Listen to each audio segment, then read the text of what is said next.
Good evening and welcome to the Danville Town Council meeting of January 11th, 2022. I'm Newell Einerich, Mayor of Danville this year, and we will start this meeting by having our City Clerk, Reese Sinceri, call the roll. Yes, Councilmember Fong. Here. Councilmember Morgan. Here. Councilmember Stepper. Muted, Yes. Karen. Yes, Karen is Here. okay. And Vice Mayor Storer Here. and Mayor Arnerich. Here. All town council members are present. Thank you. And Marie, you want to make our famous announcement? Yes, this meeting is being held by teleconference only on Zoom. The information on how to participate in public meetings is provided on each and every agenda that is posted on our website. To provide live comments this evening, please use the raise hand feature in Zoom. And when the mayor opens up the item to public comment, please raise your hand. The mayor will announce your name, and then your comments will be limited to 3 minutes once your audio is enabled. Again, wait for the mayor to open up the item for public comment. And just to note that we did receive 6 public comments on the item for the good of the town. Those comments will not be read into the record, but this is to note that all council members did in fact get the transmittal of all of those comments. Thank you. Thank you. And I'd like to take just a moment, and by the way, I'm going to give a heads up.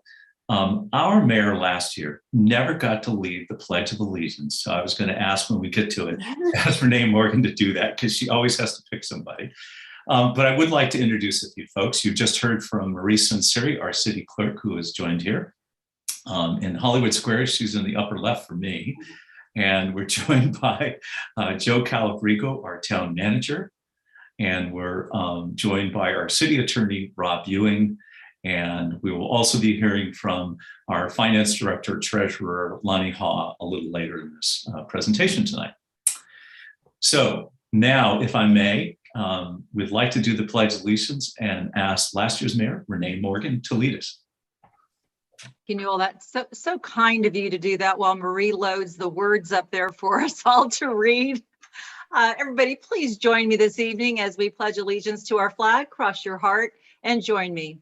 I pledge allegiance to the flag of the United States of America and to the republic for which it stands, one nation, under God, indivisible, with liberty and justice for all. Great. Thank you, Renee, so much for that. You're welcome. Tonight, this will take us now for the good of the town. Well, actually, let me go back one. Changes to the order of the agenda. Joe, do we have any changes to the order tonight? Mayor Arnerich, we have no changes to the order of the agenda this evening. Great, thank you. And this will take us to item number 4, which is for the good of the town. And as Marie Sinceri, our city clerk, mentioned, that we did receive 6 emails. And I will just share with you the subject for all of them was for advocating for adding more pickleball courts all at Osage Park. So now we will go for the good of the town, and this is an opportunity for anybody who is here in attendance tonight to address the council on anything that's not on the agenda. However, because it's not on the agenda, we cannot act on it nor really discuss it. However, we can consider it for further discussion at a study session or refer it to staff or even agendize it later at a future council meeting. So at this time, as Marie's described, we'll open the public hearing for the good of the town. And if there's anybody in the audience who would like to speak to this, please use your Zoom hand raise, and we will call you in the order that you raise those hands. And Zoom automatically does that. So right now we have one person, a Ben Crockett. And Marie, would you let Ben in? And please, we have, if you limit your comments to 3 minutes, we'd really appreciate that. Thank you. And welcome, Ben. Hey, can you all hear me? Yes. It's great to be with you. Thank you so much for allowing me time. I live here in the Danville area, and a year or two ago brought forward a proposal to the Parks Commission to bring pickleball to Danville. As you know, that was approved, and we got 2 new courts there at Osage Park. For starters, I want to report back to this group that the pickleball courts have been a just monumental success. So for starters, we're very grateful that was approved and that was considered. And it's been just a wonderful benefit to the community. Unfortunately, the courts are so successful that they're very, very difficult to even get on and play. As an example, last Saturday, just as an anecdote, there were 33 people there Saturday morning to play. Only 4 people can play on a court at a time. So we're talking 20 to 25 people waiting. So there's such success that often pickleball players are just ending up sort of not going because there's just not guaranteed a court. So the hope is that we could, with your support, prioritize and expedite more pickleball. When we put this in front of the Parks Commission originally, one of the theses was let's put in the 2 courts and let's gauge the interest level in Danville. Let's see if there's even interest with just the 2 courts. I think that's been conclusively ferreted out. I think there's just a tremendous amount of demand in the community. And so the purpose of my comments tonight are just to ask for your support in helping prioritize more courts at Osage. I recently read the Osage Station Master Plan from 2011, where the grass area adjacent to the current courts was approved for bocce and a snack shack area. As you know, bocce went to Sycamore Park, but the master plan showed that there was an appetite at the town to use that grass area for amenities like bocce, or in this case, pickleball. Pickleball, as you know, is the fastest growing sport in America. It's very, very popular. I'm regularly playing pickleball with people in their 20s. I'm in my 40s, and I'm regularly playing with people in their 70s. And it just, the social return on investment for pickleball in Danville, I think is just, it's extraordinary. So we would really, I would really appreciate any support. If any council member could support us in this cause, we would really appreciate it. Thank you.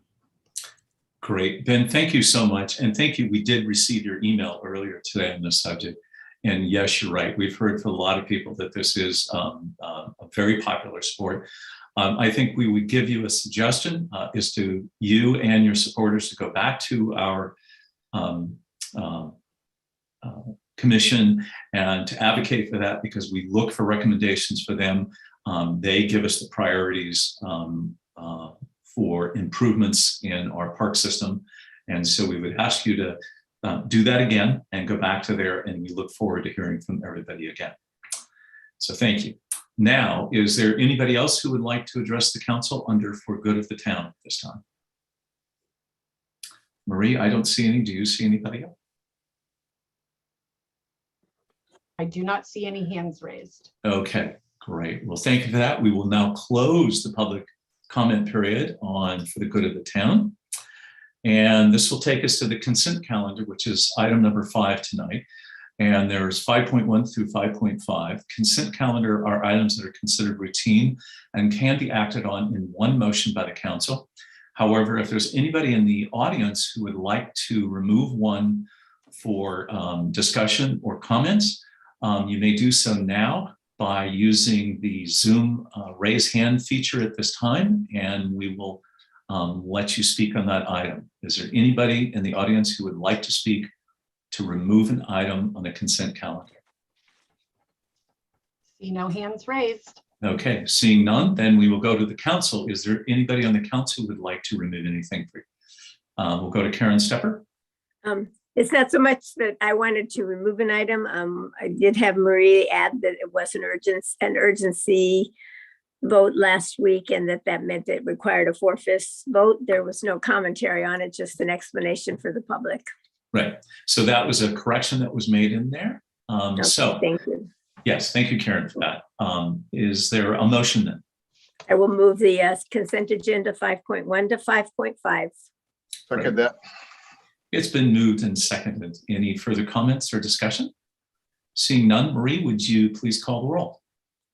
Yes. Councilmember Fong, Yes.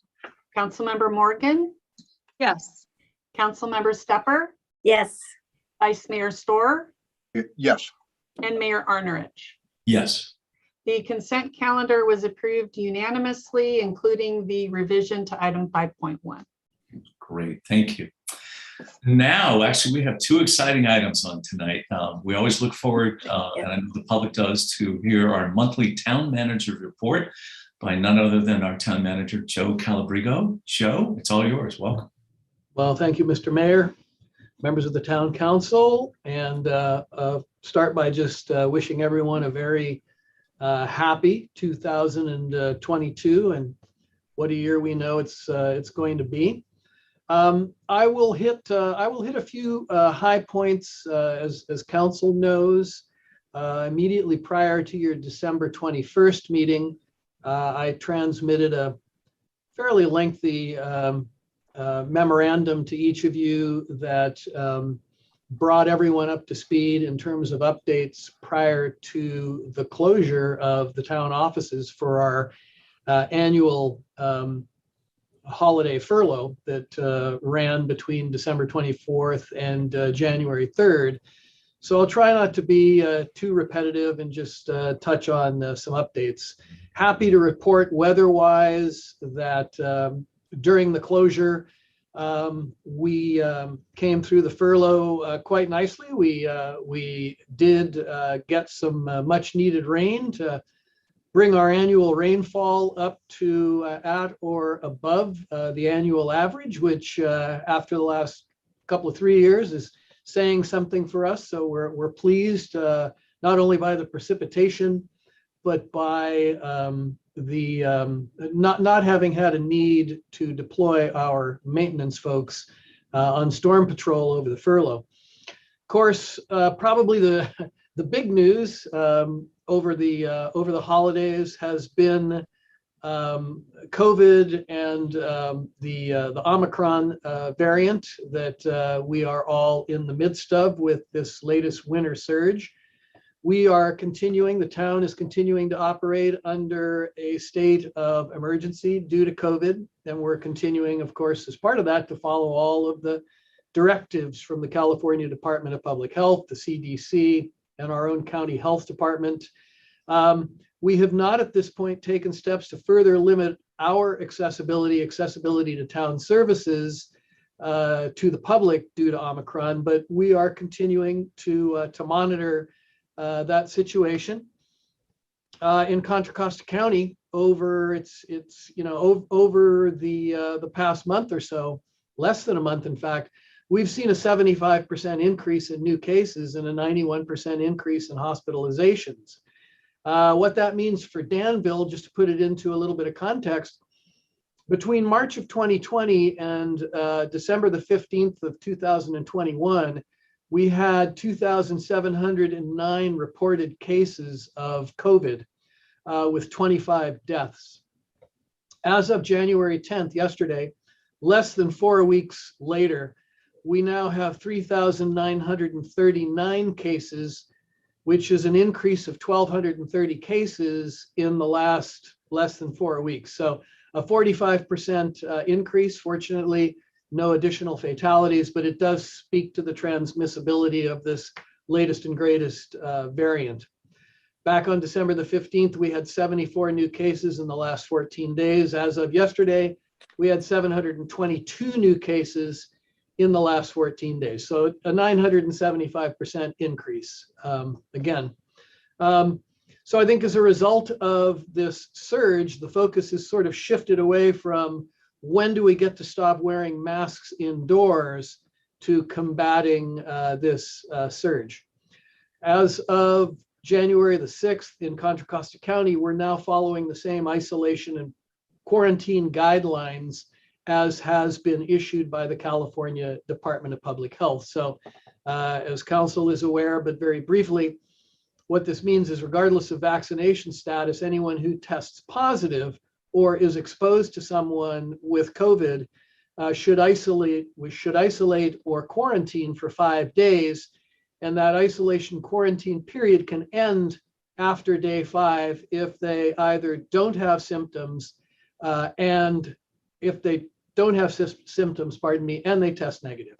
And over-the-counter antigen tests can be used to end isolation and quarantine periods. For people who are fully vaccinated, meaning that they have that they have either gotten their booster or they're not eligible for their booster, they don't have to quarantine following an exposure, but they should get tested 5 days after they were exposed in order to be safe. So the current indoor masking order will stay in place until the county meets criteria for lifting that mandate. Right now, unfortunately, in the last month, we've lost some ground in that regard. We're falling short on 3 of the 4 criteria needed to lift that mask mandate. One being the transmission tier that we're in. Currently, the county is in the red or the high tier. Our hospitalizations are too high, and we are still short on the overall percentage of vaccination. So with the holidays behind us, now's a good time for everyone to get their boosters and try to limit potential exposure. Moving on with the 2022, we are looking forward to relocating our town facilities into the new town offices and police department right next door at 500 Lagonda Way. We have a lot of activity going on there as that work continues. We have our sign program for the new facilities that are going to be going to the design review board this week. And our best guess on the time frame for the move is still end of March for the police department, end of June for everyone else, but still very fluid as I think I hasten to add with every report that I give you. On the economic development front, I had a whole section carved out here to talk to you about the downtown master plan and update, but the council is ahead of me at this point. I wasn't able to join the study session this morning, but I understand that you had a good discussion, had an opportunity to meet with the SWA group to provide some of your thoughts and input. As you have heard, our commissions have been visited and briefed by our staff on this process. Our public survey is live on the Downtown Master Plan website. So far, we've received over 400 responses, so that's been very robust. We have stakeholder meetings planned, intercept events that are being scheduled, and so on. You're I believe, aware of all of that. With respect to the temporary land use permits for expanded outdoor seating, at your last meeting on December 21st, the council passed another urgency ordinance to extend the time limits associated with those temporary outdoor LUPs for the businesses and restaurants that are impacted. And that will be through June the 30th of 2022 at this point. And our staff has notified all of the permit holders and are following up on that council action.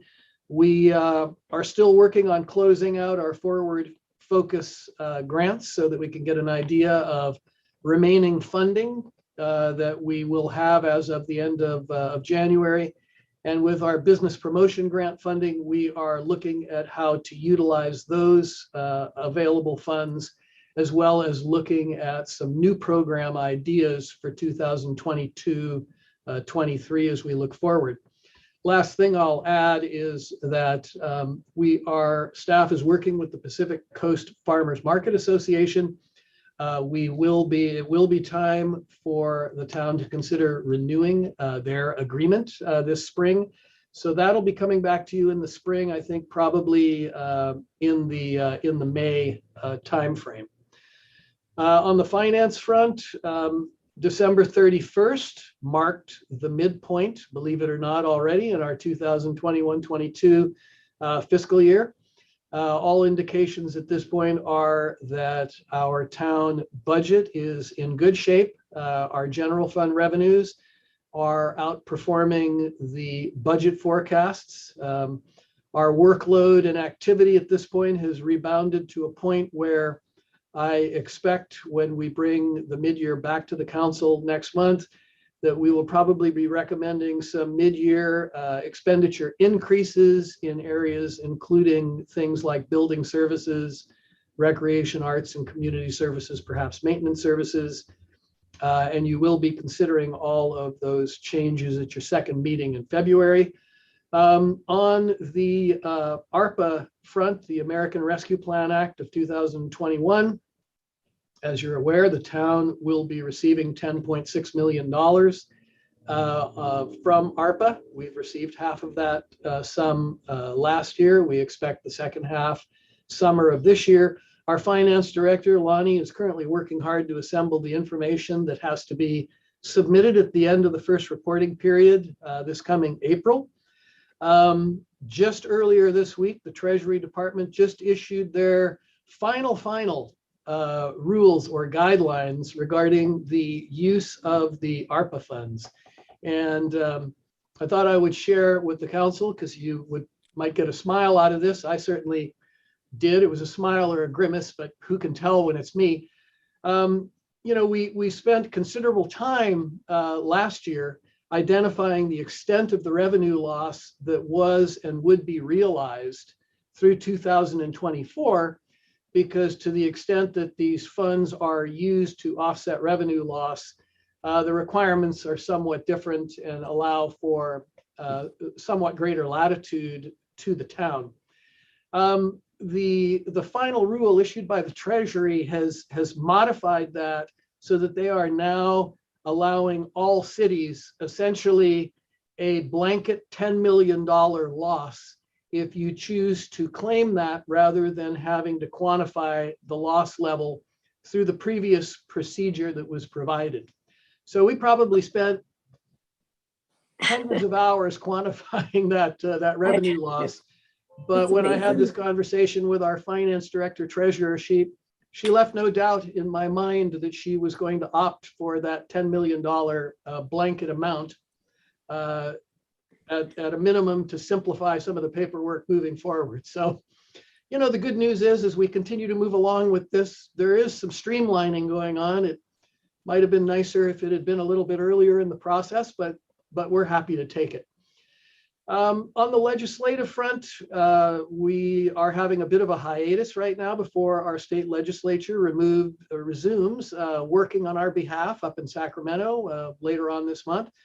Our staff is continuing to work with our Tri-Valley Coalition partners and Townsend Public Affairs to update our Tri-Valley legislative framework. And we're also continuing with the plans to resume the mayor's January trip to Washington, D.C. to attend the U.S. Conference of Mayors and hopefully be able to do some lobbying while they're there. Whether they're going to be able to do that lobbying in person or virtually, we'll see. As of right now, the conference is still planning to move forward and do it live. On the IT front, information services, information technology, we are continuing to prepare for our transition of service over to 500 Lagonda Way. This right now has our IT staff securing price quotes to install the necessary key card security systems that we will need, and also the video wall that we have planned to go into our new community room. Also, our town meeting hall has now been retrofitted to allow for hybrid council and commission meetings. Initially, we had planned to start those hybrid meetings next month, once we've had a dry run with the town council. I expect with the current COVID surge that we will revisit this and see whether or not that might cause some additional delay, perhaps into March. With police services, we are continuing to work with our fire district on their pilot program for mental health response. We had scheduled our officers to attend training today and tomorrow with fire district personnel. Unfortunately, that training had to be postponed because of Omicron. And we're looking forward to that being rescheduled and being able to afford that training to our officers. Chief Shields will be attending your next meeting on February 1. And at that point, he will be introducing you to our new officers that will be joining us as of this month with the shift change. In development services, mentioned in my memo last month that we have hired a new transportation program specialist, Caitlin Costa. No one is happier about this than Andrew Dillard, who gets some long-awaited and much-needed help with our traffics program. We have also hired a new program coordinator, and that person is Kelly Fahey, who is actually employed by the city of San Ramon, but we are all partners in that JPA. We've got 7 neighborhoods that are currently in various stages of the neighborhood traffic management program, and working on installing 5 new radar signs along Sycamore Valley Road, San Ramon Valley Boulevard, and Greenbrook Drive. Last week, for those of you who might have popped in to our large conference room, you saw a bunch of very technical looking stuff stacked up in that room. Those were all of our new traffic signal controllers that were being installed with the phase 2 of that work that took place last week. So we're now ready to go with all of our traffic signals having been upgraded. And our fiber optic master plan is going to be coming back to the town council for you to review and adopt next month. In planning, I think everyone is aware that our planners are fully engaged in working with our consultant to move forward with the 23 to 30 housing element. And for those that might be following this meeting or viewing it after the fact, we've got a lot of information on our town website, and we would urge interested folks to check that website. We are, as of January 1, off and running with the SB 9 implementation. Just last month, the council adopted a reso that identified all of the objective development, subdivision, and design standards that we wanted to incorporate that could be applied toward our future lot splits that are being filed under SB 9. So we're off and running and looking forward to keeping you in the loop in terms of how that goes moving forward. We've got a 54-unit senior project at 359 and 375 West El Pintado that was approved by our design review board last month, and will be moving on to the Planning Commission in February or March. Redevelopment plans for the Foz site. Council is aware this is a proposed mixed-use project with 37 residential units over ground floor commercial. That's going to be moving forward to design review board in January. We've got an application to develop a 3,400 square foot commercial building across the street from our town meeting hall.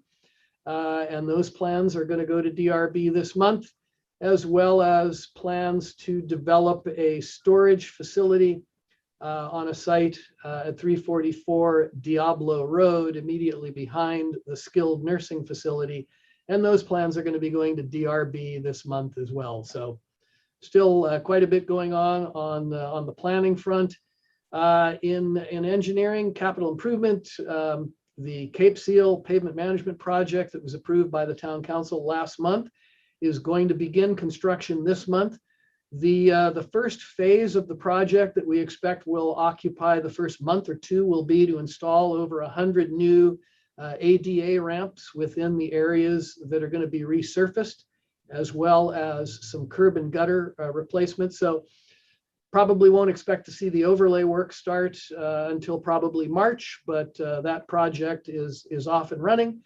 And the Diablo Trail project continues to move forward with work on the environmental and geotechnical studies, with that work expected to continue well into this year. In maintenance, Construction started this week on the Diablo Vista Field lighting expansion project. So if you go out there, you probably see some plywood out there to protect the turf. They're drilling the pier holes on which they will set the light standards. So we're very anxious, as is the Sports Alliance, to see those come up out of the ground and have that project ready to go in the spring. Our dog park at Hat McGee Ranch was resodded last month.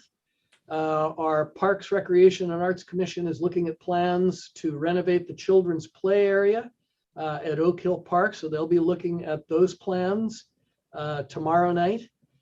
And we are right now working with the Transportation Authority and Caltrans, anticipating that come spring, we will be assuming the maintenance responsibility for the Camino Ramon landscaping and maintenance of that plant material that was installed when the last phase of the auxiliary lanes project went in.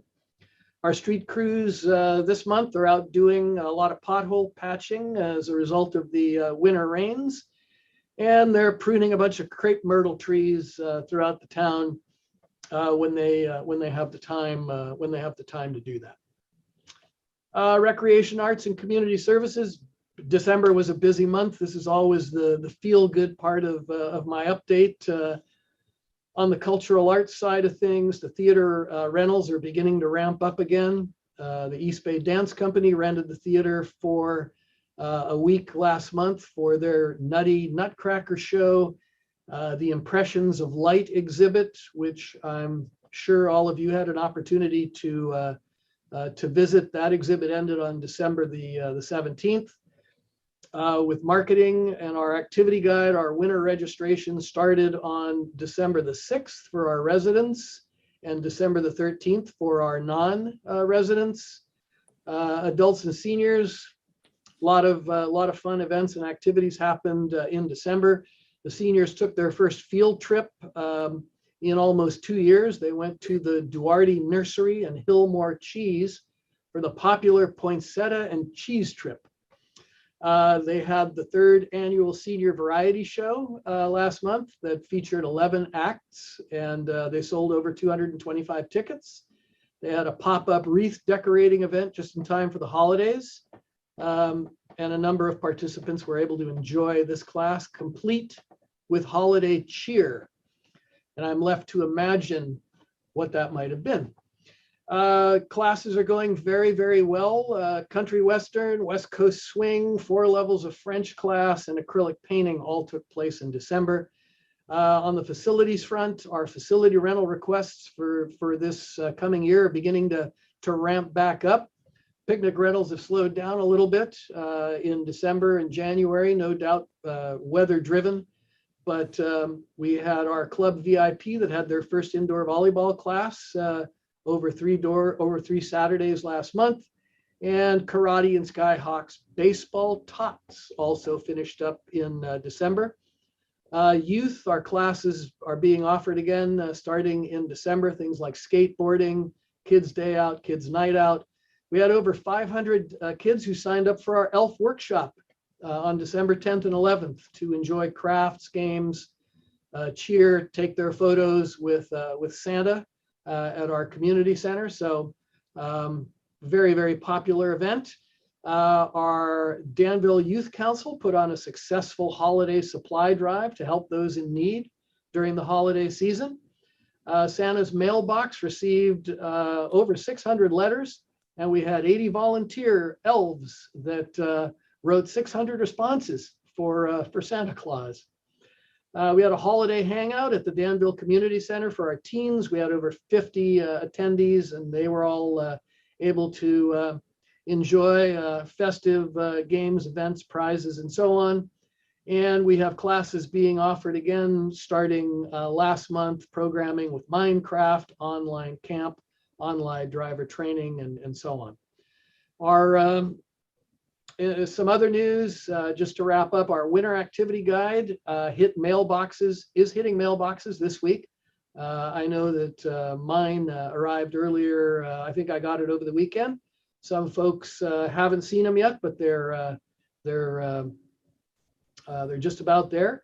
On January the 17th, which is the Martin Luther King federal holiday from 5:30 to 7 o'clock, there will be a Dr. Martin Luther King open mic celebration at the San Ramon City Hall, where participants will be sharing reflections on how Dr. King's life and work are meaningful to them. And I know that some of our council members will be attending that. Next month, on the 15th of February, we have Chief Paige Meyer, who will be joining us to give you an update on the latest and greatest with San Ramon Valley Fire Protection District, news and updates from there. And lastly, as I said at the outset, 2022, we are looking forward to a busy year. We're going to be moving forward with efforts to work with our community members and on our citizens to craft a new housing element, a new downtown master plan, among other things. And so we want to urge folks to continue to stay engaged, continue to follow us on Facebook, Instagram, any one of a number of platforms really, and continue to check in with our website for the latest and greatest information at www.danville.ca.gov. So that concludes my report, Mr. Mayor, and I'm happy to respond to any questions. Great, Joe. Boy, it's always great to hear all the wonderful things going on in Danville.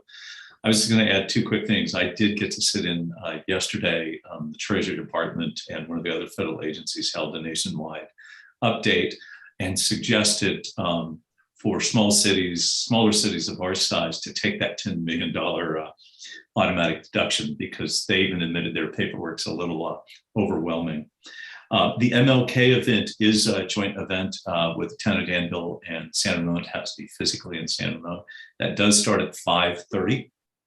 And myself, Dave Hudson, the mayor of San Ramon, will be there. Candace Anderson will be speaking, and Rebecca Bauer-Cahan will also, and everybody else is also invited as they, quote, have an open mic to share what Martin Luther King Day means to people and what it meant to that movement.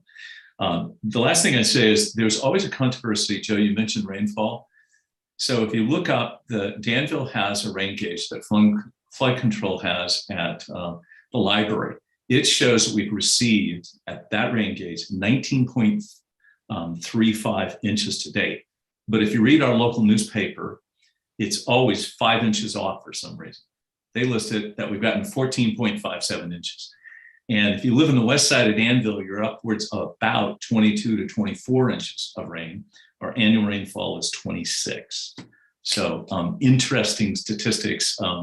I think our Danville rain gauge is probably the most accurate. It's in a very open area where they have it. So any questions, comments from council members? Renee? Thank you, Joe, for the report. It's always great to hear you speak it rather than read it. So thank you so much for that. I wanted to just remind everybody, you mentioned about COVID and the outbreaks and how far we have come as far as the number of outbreaks and positive cases. But one thing I wanted to remind people as well is this has also been a time where people have forgotten to go down and get their screenings done, such as cancer screenings and things like that. And I would encourage everybody not to put that off. If there are a lot of people, if they're having chest pains and things like that, will not go to the hospital because they're afraid or they think that they won't be seen. It's just so important to know that. Although on the flip side of that, just recently in this past week, emergency surgery only are scheduled, and all elective surgeries, as well as any considered elective, meaning even pacemakers, elective surgeries have been canceled indefinitely until the numbers go down in-house as well as out. So I just wanted to encourage everybody not to put off getting your screenings. The other thing I wanted to mention was the school district was doing testing, not just for students, but also they were doing it for the adults. And I think that's great because students are exposed to their parents as well as other adults, as well as Candace Anderson, our county supervisor, has been providing at-home test kits. She's out, and I don't know if she has a list or what it may be, but I know I've had last time I spoke with her, as soon as they come, they're gone, and she's limited to 2 test kits per household. So if somebody feels that they might be exposed, to give her a call. She, has them usually in stock, but not lately.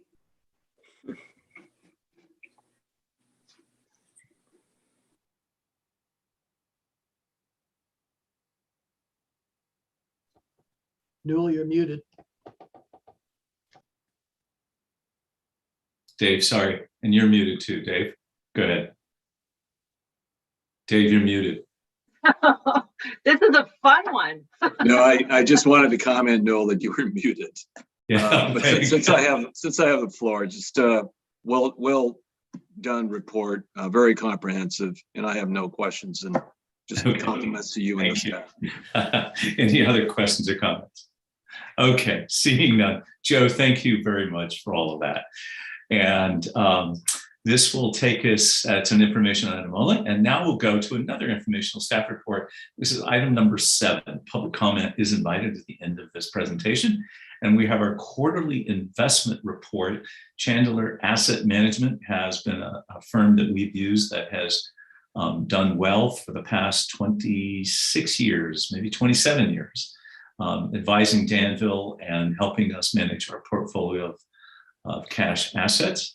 And we're going to invite Jenny to lead us in a report. Jenny, can we get your video and turned on there? Yes. Can you hear me okay, Mayor Honoridge? Oh, we can hear you perfect. We just can't see you. Okay. Okay. Yeah. And I can't see any of you either. So let me see if I can share my screen and if you can see that. That'll work. We got to see you earlier, but. Okay. Are you able to see my screen? No. Okay. Yeah, we cannot see it. Here, let me try this again. Bear with me here. Okay.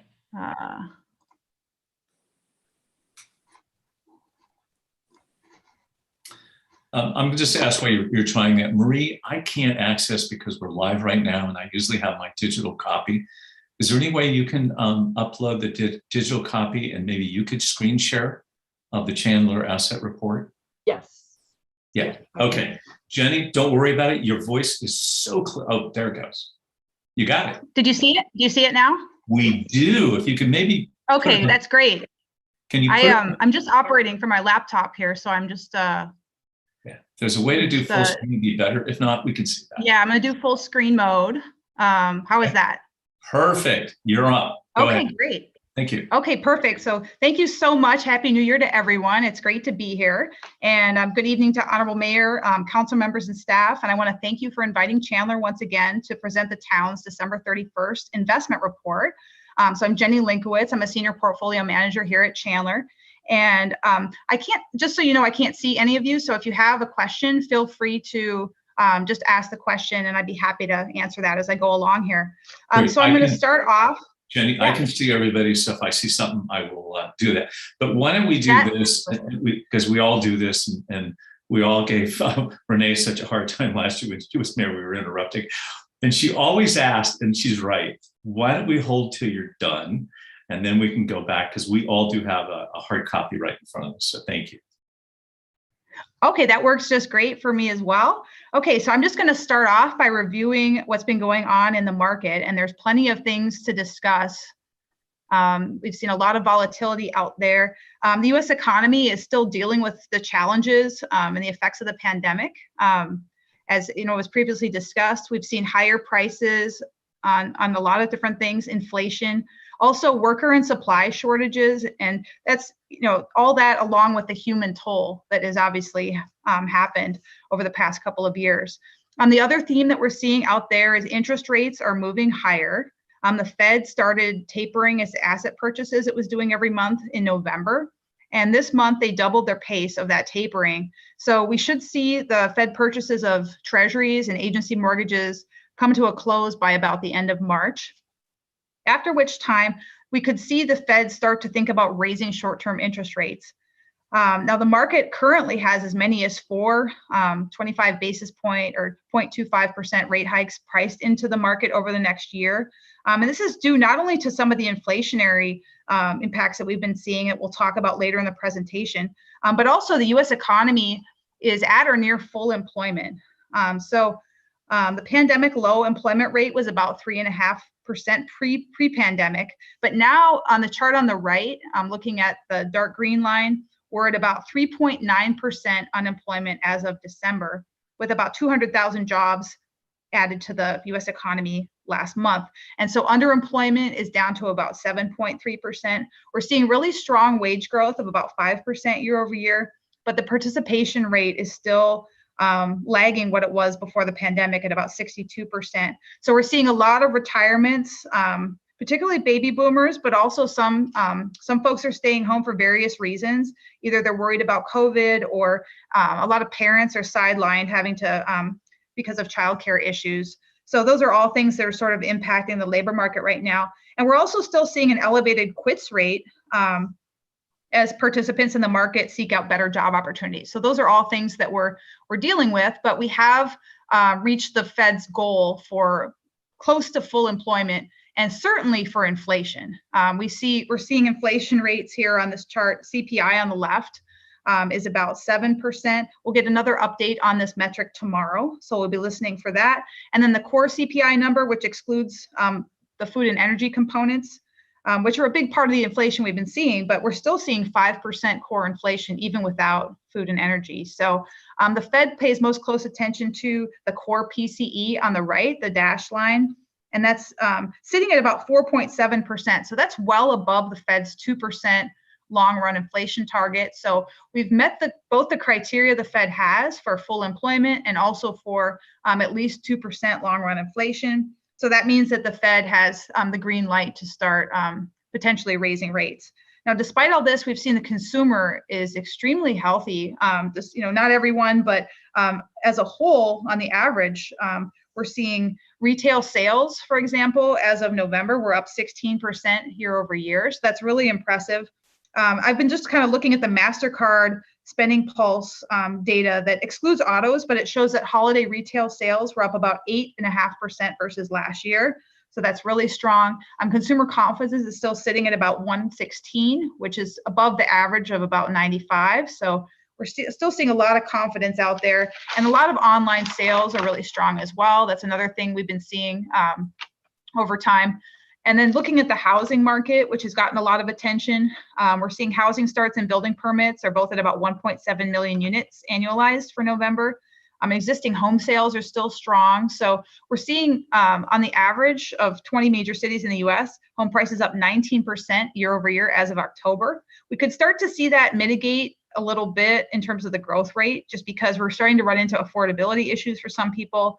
And as interest rates start to rise, we'll see higher mortgage rates as well. So that might take some of the air out of that market. Manufacturing is still strong due to the high consumer demand that's out there for goods, but rising input and labor costs, supply chain disruptions and shortages, also finding workers that are sick and unable to come to work are all having an impact on the manufacturing sector. And then looking at gross domestic product, which is how we measure the United States economic well-being, we see GDP dip to about 2.3% as of the third quarter, but we're really expecting that was kind of when the Delta variant was really surging. We're expecting a rebound in the fourth quarter to about 6% and about 4% in the current quarter. So we expect growth to remain strong, particularly if we get through the surge and we can get on the other side of the pandemic. We think that there's a lot of pent-up demand, both for goods and services, particularly services that people haven't been able to enjoy during the health crisis. So the Federal Reserve, you can see their balance sheet as they've been buying assets every month has ballooned to about 8.8 trillion. So we'll start to see that level off and start to run off as potentially we see maturities allowed to run off. And then we can see historically the Fed funds rate, which they control short-term interest rates with, really was ratcheting up as we came out of the financial crisis, and then it came right down when the pandemic started. So we've been sitting close to zero for short-term rates and short-term interest rate products since early 2020. So we could see that start to change this year. We're expecting to see at least one rate hike in the first half of this year, and then potentially a couple more later in the year as well. And so bond yields have been moving up as those expectations have been moving up for higher yields in the future.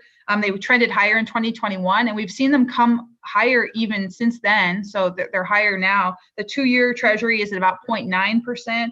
The 5-year is about 1.5%, and the 10-year is about 1.75% as of today, when I last checked.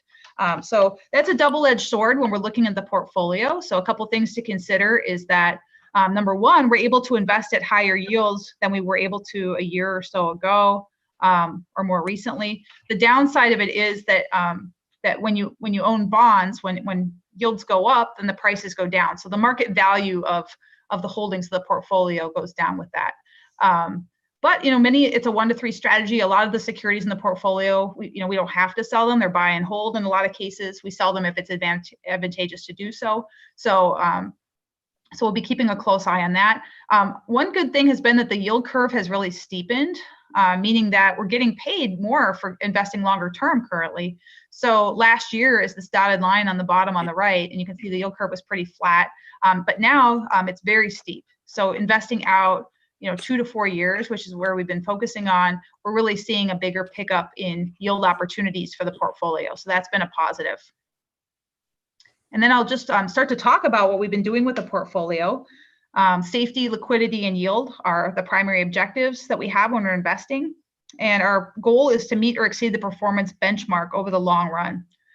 We have a compliance report that shows that the town's portfolio was in compliance with the investment policy and with California code as of the end of December. And we're always monitoring that on a constant basis.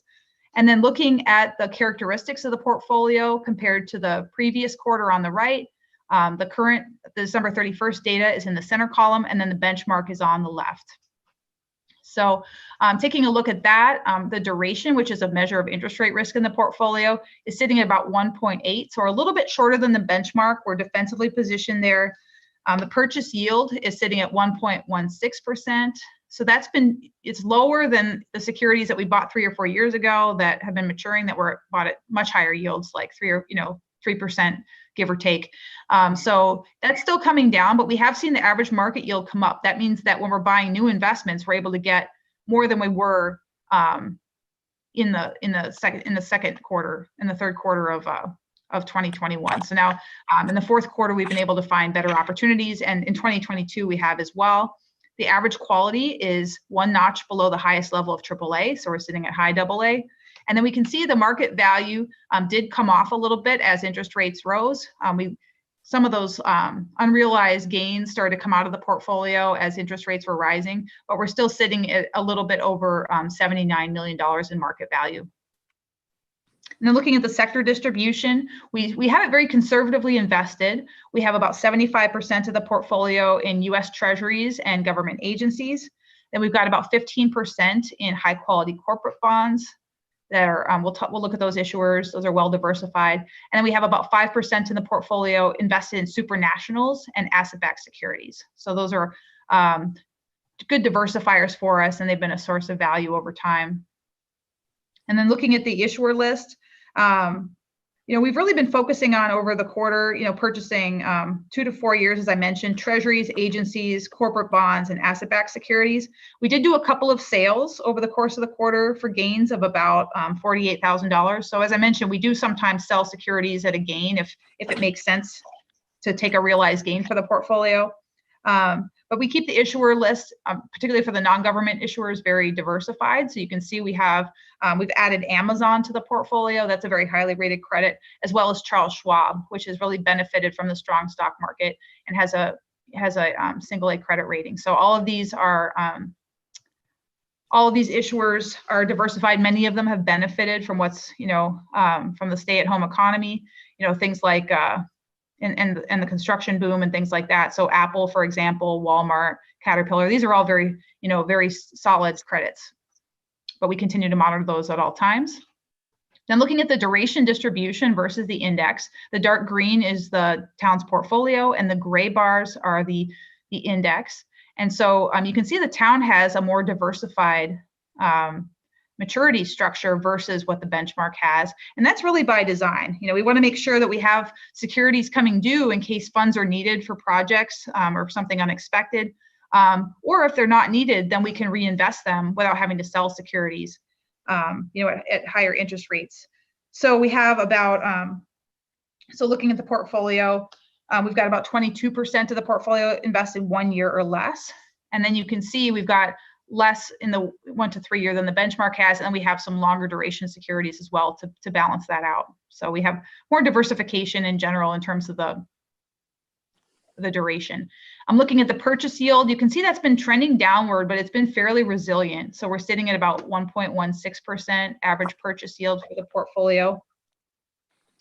And then the growth over time, you can see the total return is the green line on the top, and then the purple line in the middle is the realized return. You can see those are starting to converge as as there's not as many unrealized gains in the portfolio. So those are starting to come together as we've either realized gains by selling securities or the portfolio is pretty close to what the original purchase value was. So, and then you can see LAIF is the orange line on the bottom over time. So the total return over the life on an annualized basis has been about 3.5% per annum. And so that's versus LAIF of about 2.6% over the same time frame. So as far as investment performance, we can take a look at the portfolio in green again versus the benchmark in gray. And we have, of course, the since inception returns that I talked about, sitting at about 3.5% per annum. So that's outperformed the benchmark by about 0.25%. And as I mentioned, we're focusing on the long term.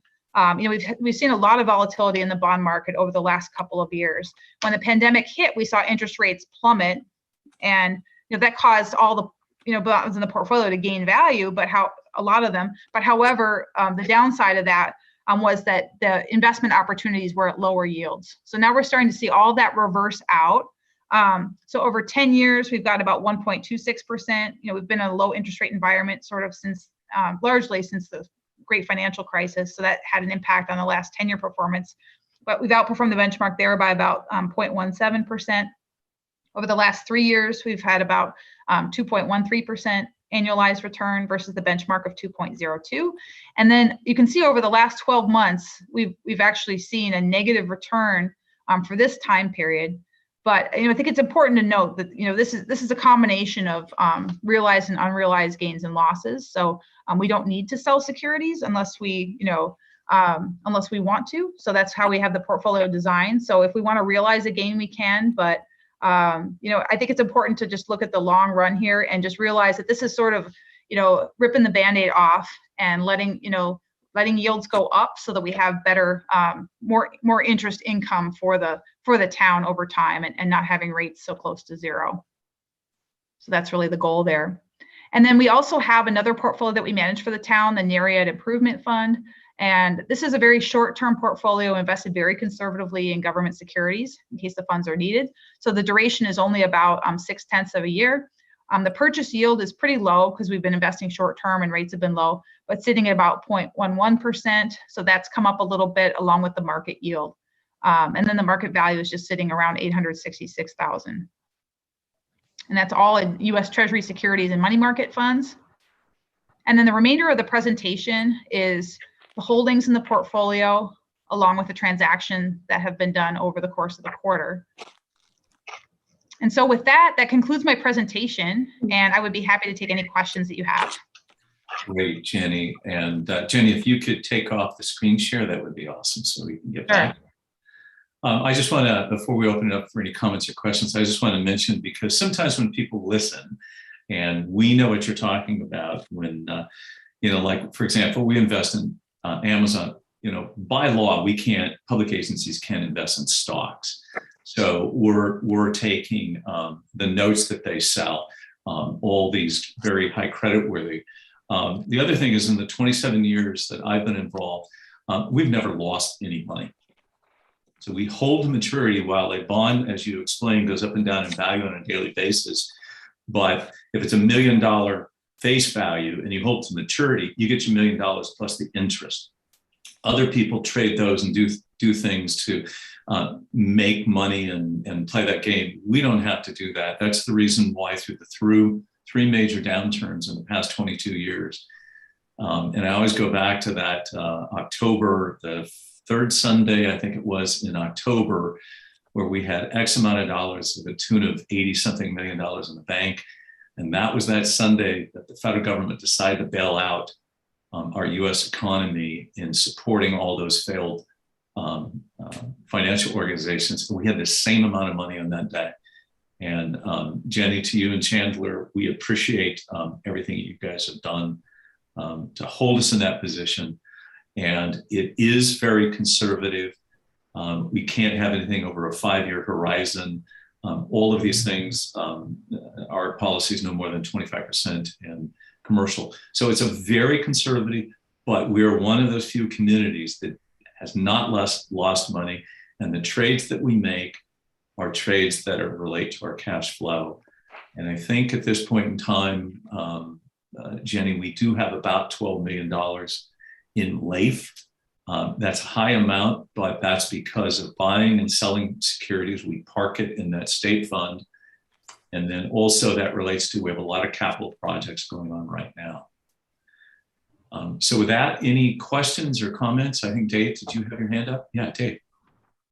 Yeah, and thank you, Noel. And Jenny, great presentation. I have a question regarding the supply chain, and I'm interested in your insight on, because we all know that supply chain is kind of disrupted not only our economy, but also the market as well.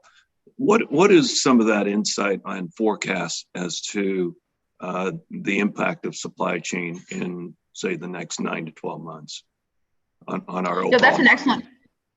Sure. Thank you, Councilmember Fong. That's an excellent question.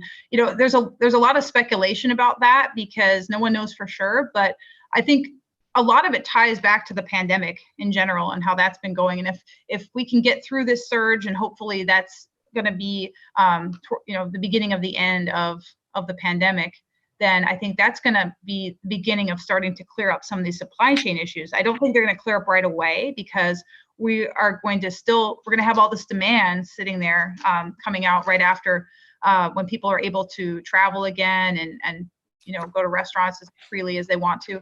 So I think we're still going to be dealing with the ramifications of this, perhaps over the next 9 to 12 months. But I think the second half of 2022 is going to be an improving story, and I think that's hopefully by the end of this year we can be in a more normal environment.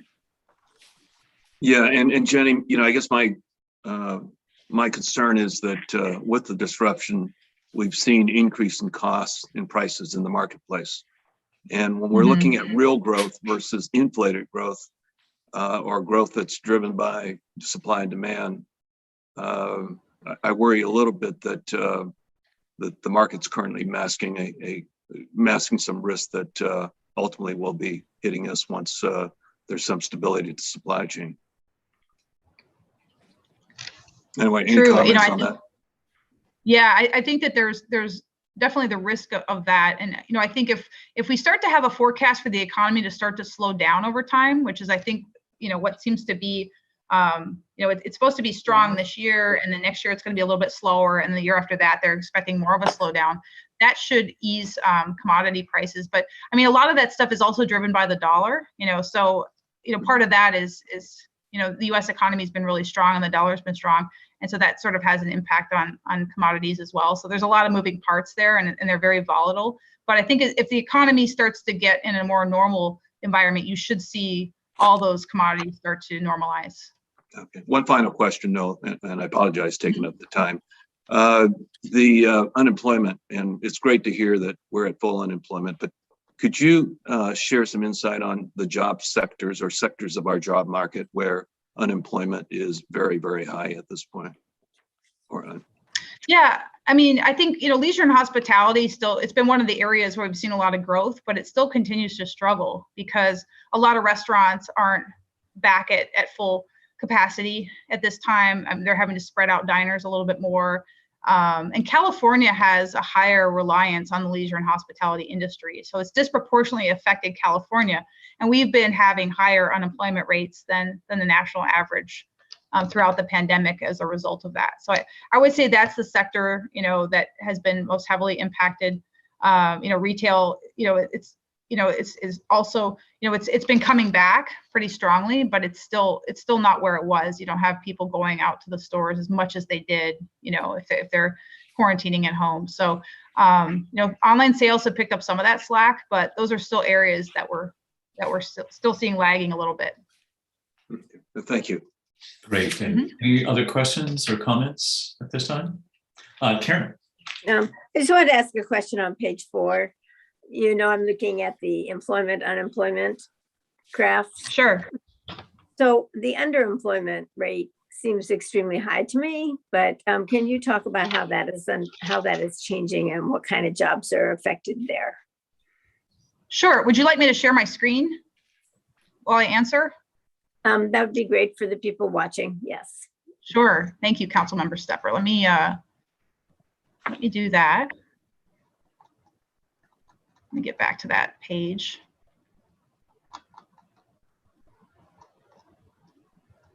Just while you're doing Sorry, I guess in my experience, I think of people who have gone near retirement, retired early because of the economy, but in fact, would have been in this part of this underemployment because they couldn't find jobs either during COVID or anything. I wanted to know how that relates to that schedule on the right. Yeah, sure. So the underemployment rate, or the U6 on the top, is always higher than the U3, which is the traditional unemployment. So the underemployment is going to include people that are working part-time, or people that are working in a role that is below what they would ideally like to be doing. So for example, if somebody's driving an Uber or working as a waiter and they have a PhD in something and they'd rather be doing that, that would be included in that extra underemployment rate. So we're really seeing, these two, since there is always a difference between the two, we're really starting to see a more normal level of underemployment. So that's really come back quite a bit. But it is still a factor, but that's part of what, the Great Resignation. We're seeing a lot of people leave jobs and, get additional training. So I think that's something that for a lot of people has been a little bit of a way for them to, if they were in an industry where maybe they weren't so happy, they're able to go out and add to their skill set and take this opportunity to move into a higher paying industry, or an industry that they see as more stable. So that's had a big impact on all of this as well, because, we're seeing people leave jobs where, they didn't feel like they had as much of an income as they wanted, or it wasn't, exactly what they wanted to be doing. We're seeing them move into different fields, or actually going back to school to study to be qualified to do those different jobs. I'm trying to think how it relates to the employment in Danville, which is more restaurant oriented. So I know that it's so hard to find employees right now for staff.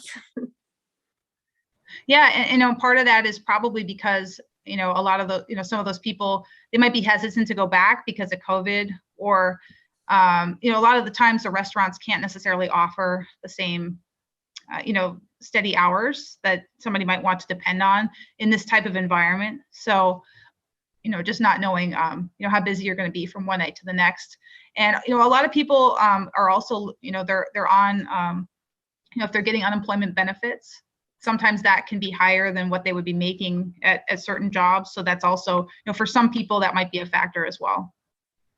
Okay, so you're always going to see the underemployment rate that much higher than the unemployment rate?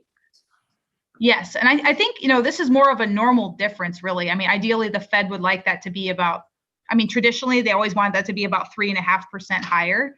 Okay. So I think we're within the range that the Fed would consider to be normal.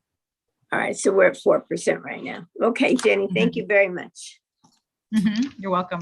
Great, Jenny. Thank you. And if you could go back to take your screen share off, that'd be great. I would just like to add one last thing. We're at about $92.5 million in our total cash investments, which is close to the highest we've ever been. And if the economy goes up and down, truthfully, it doesn't affect our cash because we hold, and we're using the cash management as a tool to ensure that we're not losing money. So we're in a unique position. If you have your own personal trading account, when money goes up and down in the market, you lose money, you make money. Even though our on paper values go up and down on a daily basis, we don't lose money in what we do. Yes, Renee. I just wanted to ask, actually, two of my questions were asked, answered, so I don't have to ask them. But I did want to say thank you so much, Jenny, thank you so much for the comprehensive report. I so appreciate it. And I also wanted to do a shout out to Lonnie, who always keeps us in line and does such a great job in our finance department. So thank you, Lonnie Hall, for all that you do as well.